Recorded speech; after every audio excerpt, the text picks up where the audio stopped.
The East Ottertail and Wadena Soil and Water Conservation Districts are working hand in hand with local farmers to build soil health, protecting our topsoil, improving and protecting water quality, and mitigating the impacts of our changing climate and extreme weather events. Together, we are growing a more resilient future from the ground up. When non-farmers are driving down the road and they have to stop or slow down because there's low visibility from dust blowing, that's a big problem. When we get a heavy rain event, the wash is really easy. We got rolling hills in our country, and once it's down the hill, we're never going to get it back up. These last few years with less snow cover, I've noticed that some of my ground has started to blow in the winter, and my rich topsoil that I put my nutrients and stuff into and take care of my plants is going into the ditch. Strip till and cover crops is a system that keeps your soil in place. If you're worried about your soil leaving, you want to do something to cover the surface and to build soil structure, and those are the practices that will do it. So primarily for soil health practices on my farm, I use strip till and reduced till. So I strip till the corn and no till the beans, and a lot of cover crops following corn and beans. On our farm, we have minimum tillage we practice, and also we implement cover crop in the fall on just about every acre. I'm going to start using cover crops this year to try and take care of the soil better. We started with strip till back in 2017. We've transitioned all of that ground into straight no-till, and then I use cover crops as a way to hold nutrients and graze my livestock. Strip tilling is only tilling a zone, and it's a fertilizer placement tool. It's a way to put a strip in the ground to warm up the soil for that seed without disturbing between the rows. You're only disturbing about 30% of the ground.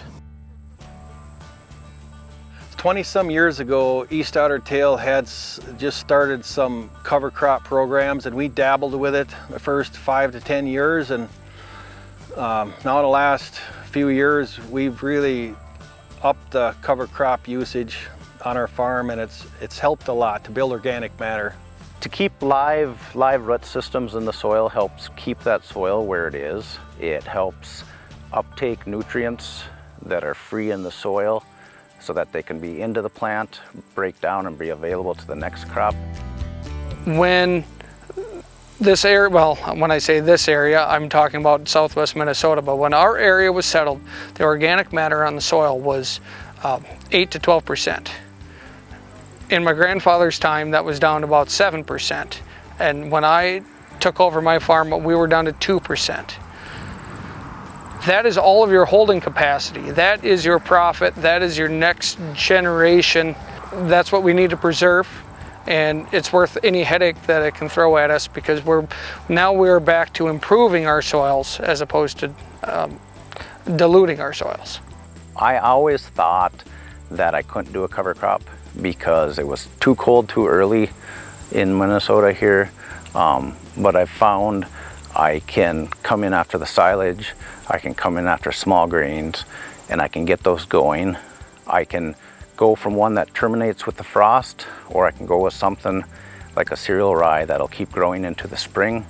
I'm not super technically advanced person. I needed help.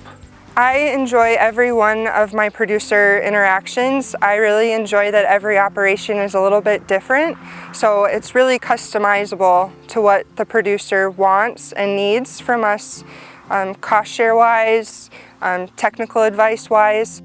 So when I'm meeting with a farmer, there is no pressure to implement any practice whatsoever. You know, really we're just trying to sit down, see if there's any ideas that we can move forward with to help that farmer make a change, and if not, that's great too. And you know, we try to keep the door open for when that producer may want to make a change. I just think there's a better way to do things. You know, it's like, I don't like the excuse of we've always done it this way. There's always new and improved. You know, there's challenges. Starting out, I say just start small. Just do something in small corners where someone is not going to be able to see it. I know there's a lot of peer pressure of, hey, I don't want to do this because people are going to start talking or whatever else. Being open-minded and willing to work with the ground that I have, as opposed to just telling the ground what I want it to do for me. And just because it's different doesn't mean that it's wrong. If you'd like to learn more about specific programs and resources, contact the East Otter Tail or Wadena Soil and Water Conservation District offices.